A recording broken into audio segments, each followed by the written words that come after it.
Hey guys! Welcome to my channel Kitch More. Isang masayang araw na naman po. And today we are going to make a yummy treat for little kiddos that they will surely love.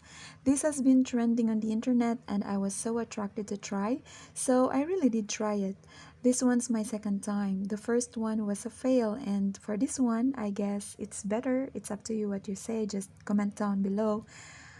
I used the same ingredients, but the process for this one is different. So let's try to find out how I made Trending Milo Truffles. Have a great time watching!